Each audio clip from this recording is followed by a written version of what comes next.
नमस्कार। हमारी मेवाड़ की कहानी में आपका स्वागत है। हमारी मेवाड़ की कहानी चल रही जिसमें हमने पिछले पार्ट में मेवाड़ के महाराणा संग्राम सिंह के बारे में जानकारी प्राप्त की। आज की कहानी उनके बाद के बारे में है। मेवाड़ के महाराणा संग्राम सिंह द्वितीय के पश्चात जो शासक बने उनके बारे में यह माना जाता है कि उनको अपने साम्राज्य को चलाने की बजाय अपने जीवन में सांसारिक सुख लेने का अधिक महत्व रखते थे या सांसारिक लेने में अधिक व्यस्त रहते थे, जिसके कारण मराठों ने आक्रमणों पर आक्रमण कर दिए और मेवाड़ को पतन की ओर धकेल दिया। और ये शासक थे मेवाड़ के शासक जगत सिंह द्वितीय, जो कि मेवाड़ के महाराणा संग्राम सिंह द्वितीय के पुत्र थे। जगत सिंह द्वितीय का शासनकाल 1734 से 1751 ईस्वी तक रहा था। संग्राम सिंह द्वितीय के ये बड़े पुत्र थे। इन्होंने अपने भतीजे माधो सिंह प्रथम को जयपुर का शासक बनाने के लिए अथक प्रयास किया था और इस अथक प्रयास के कारण ये अपने क्षेत्र की संपत्ति को बर्बाद करने वाले साबित हुए। जयपुर से इनका राजमहलों का संघर्ष हुआ और इस संघर्ष के अंदर ये बुरी तरीके से हार गए और अपने क्षेत्र की संपत्ति बर्बाद कर ली। अपने क्षेत्र को बर्बाद करने वाले भाड़े के सैनिकों को ये भुगतान करने में भी असमर्थ रहे थे। जगत सिंह द्वितीय एक विशाल विलासी प्रवृत्ति के शासक थे, अपव्ययी प्रवृत्ति के शासक थे। दूरगति से इनको हाथियों की लड़ाई पसंद थी और शिकार का बनवाना ज्यादा पसंद था। महल बनवाने के लिए शौकीन थे और इनकी दूरदर्शिता के कारण ही ये मेवाड़ कठिनाइयों के अंदर उलझता चला गया, क्योंकि ये शासन की बजाय सांसारिक सुखों में ज्यादा व्यस्त रहते थे। समवर्ती मराठा आक्रमणों के साथ साथ राज्य के प्रति इनका जो उदार दृष्टिकोण था वो मेवाड़ को ले बैठा। हालांकि मेवाड़ को इन्होंने पुनर्जीवित करने की कोशिश की, लेकिन वो अपने इस काम में असफल रहे। देखिए, जब जयपुर के उत्तराधिकार संघर्ष में इन्होंने माधो सिंह को शासक बनाने के लिए जो प्रयास किया, उस प्रयास में इन्होंने मराठा मल्हार राव होलकर को 1 करोड़ रुपए देना मंजूर कर लिया था। और इस समय राजमहल का युद्ध हुआ जो 1747 या 1748 को हुआ था। लगभग ऐसा माना जाता है कि 47 में सेनाएं आमने सामने खड़ी हो गई, लेकिन मार्च 48 में यह संघर्ष हुआ था। लेकिन इस संघर्ष में माधो सिंह के पक्ष के लिए लड़ने गई मेवाड़ की सेना और अन्य गुट है वो हार गया और ईश्वरी सिंह जीतकर आमेर का शासक बन गया। तो इस प्रकार मेवाड़ को काफी हानि का सामना करना पड़ा। अगस्त 1748 में जब बगरू का युद्ध हुआ तो इस युद्ध में माधो सिंह जीत गया और आमेर का शासक भी बन गया।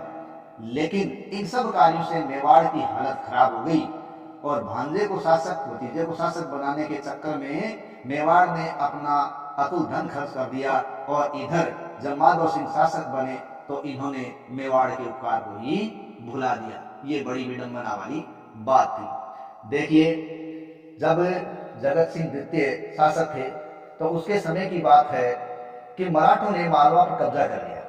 मराठों ने जब मालवा पर कब्जा किया तो महाराणा ने विचार किया कि अब ये राजपूताने या मेवाड़ में भी प्रवेश करेंगे और यहाँ दंगा फसाद करेंगे। इसलिए उन्होंने बचने के लिए पहले ही प्रयास शुरू कर दिया और उन्होंने जगत सिंह द्वितीय और जयपुर के शासक सवाई सिंह द्वितीय ने मिलकर प्रयास किया।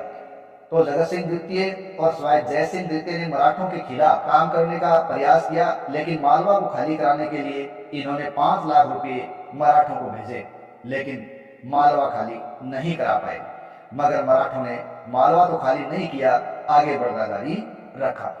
महाराणा ने मालवा पर कब्जा करने व मराठों से मुकाबला करने के लिए अब नई रणनीति बनाई और उन्होंने राजपूताने के शासकों को एक करने के लिए हुरडा सम्मेलन बनाया।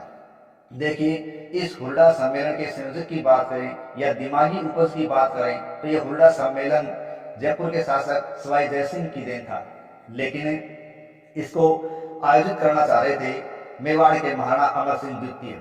लेकिन जो समय निर्धारित किया गया था जुलाई 1734 का, उससे पहले ही अमर सिंह द्वितीय की मृत्यु हो गई। इसलिए यह सम्मेलन है वो जगत सिंह द्वितीय के समय जुलाई 1734 में आयोजित किया गया और यह हर संभव प्रयास किया गया। कई सम्मेलन की खबर है वो मराठों तक नहीं पहुंच पाई, लेकिन महाराणा ने इस सम्मेलन से पहले ही जून 1734 में अपनी पुत्री ब्रज कुंवर बाई का विवाह कोटा के महाराव दुर्जन साल के साथ करवाया और सभी राजाओं को न्योता भेजा था। 17 जुलाई 1734 को जब हुरडा सम्मेलन का आयोजित किया गया। देखिए, हुरडा एक भीलवाड़ा की जगह है जहां 17 जुलाई 1734 को राजपूती रियासतों का सम्मेलन हुआ। इस सम्मेलन के अंदर मेवाड़ के महाराणा जगत सिंह द्वितीय, जयपुर के शासक सवाई जय सिंह द्वितीय, मारवाड़ के शासक अभय सिंह और उनके भाई नागौर के शासक रहे बख्श सिंह, कोटा के शासक दुर्जन शाल, किशनगढ़ के शासक राज सिंह, करौली के शासक गोपाल पाल, बीकानेर के शासक जोरावर सिंह, बूंदी के शासक दलेर सिंह आदि उपस्थित हुए।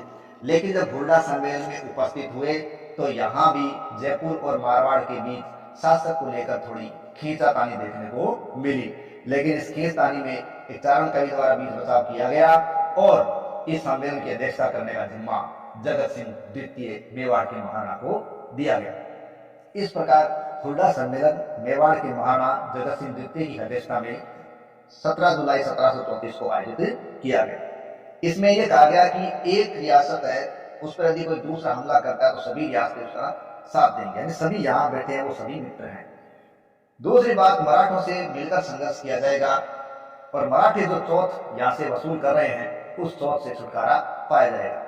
और यह तय हुआ कि बरसात के बाद रामपुरा में संघर्ष किया जाएगा। हालांकि रामपुरा में बरसात के बाद हल्का फुल्का संघर्ष भी हुआ, लेकिन कोई भी राजपूती रियासत ऐसी नहीं थी जो दूसरी रियासत के झंडे के नीचे लड़ने के लिए तैयार थी। इस प्रकार आपसी स्वार्थ इसमें ज्यादा था, जिसके कारण ये सम्मेलन है उसकी योजना असफल हो गई और मराठों के खिलाफ ये कार्य असफल हो गया। लेकिन ये सम्मेलन अपने आप में एक अभूतपूर्व कहा जा सकता है, कारण जब सांगा ने विदेशी सत्ता से लोहा लेने के लिए राजपूती रियासतों को एक करने के लिए राजपूतों को बुलाया था, उसी प्रकार खानवा के युद्ध के बाद पहली बार राजपूती रियासतें किसी अन्य संघर्षमय शक्ति से लड़ने के लिए, एक होने के लिए एकत्रित हुई थी। तो ये अपने आप में एक बड़ी बात थी। देखिए, महाराणा जगत सिंह द्वितीय कला और वास्तुकला के एक महान संरक्षक के रूप में याद किए जाते हैं। इन्होंने अपने महलों का विस्तार किया, उदयपुर घाटी के आसपास अनेक गांव भी बसाए थे। कई त्योहार इन्होंने शुरू किए जो आज तक मनाए जा रहे हैं। इनकी संरचनाओं और महलों के संबंध में उनका विकास राजस्थान के इतिहास में आज तक कायम है। जगत सिंह द्वितीय ने पिछोला झील में जगत निवास नामक महल बनवाया था, जिसे लेक पैलेस के नाम से आज जाना जाता है। ध्यान रखें, जगत सिंह प्रथम का जग मंदिर बनाया हुआ है, जबकि यहाँ हम जगत सिंह द्वितीय की बात कर रहे हैं जिन्होंने जगत निवास या लेक पैलेस का निर्माण करवाया। इनके दरबारी हुए हैं नेकराम, जिन्होंने जगत विलास ग्रंथ की रचना की। और इनके समय की एक बहुत ही महत्वपूर्ण बात यह है, पेशवा बाजीराव प्रथम का मेवाड़ आगमन हुआ और चौथ वसूल करने का समझौता मेवाड़ के साथ किया गया। इस प्रकार मेवाड़ के महाराणा जगत सिंह द्वितीय का शासनकाल राजमहल के युद्ध के लिए, बगरू के युद्ध के लिए चर्चित है। साथ ही साथ हुरडा सम्मेलन बुलाने के कारण चर्चित रहा है। और सबसे बड़ी बात, पेशवा बाजीराव का मेवाड़ आना और चौथ वसूलने का समझौता करना, ये भी जगत सिंह द्वितीय की एक महत्वपूर्ण उपलब्धि मानी जाती है। इस प्रकार जगत सिंह द्वितीय एक ऐसे शासक जो साम्राज्य की बजाय अपने जीवन को सांसारिक सुखों में लपेटना अधिक पसंद करते थे। उनका जीवन काल 1751 में समाप्त हुआ। वो 1751 में बीमार हो गए थे और बीमारी में ही उनकी मृत्यु हो गई थी। इसी के साथ जय हिंद, जय भारत।